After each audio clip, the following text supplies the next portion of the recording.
এবার আইন উপদেষ্টা আসিফ নজরুলের পদত্যাগ চাইলেন সার্জিস আলম।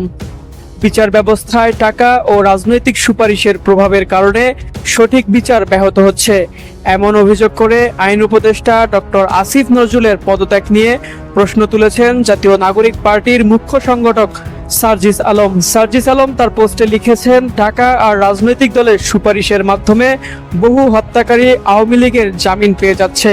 অন্যদিকে অর্থ বা রাজনৈতিক পৃষ্ঠপোষকতা না থাকায় অনেক নির্যাতিত মানুষও আজ জামিন থেকে বঞ্চিত।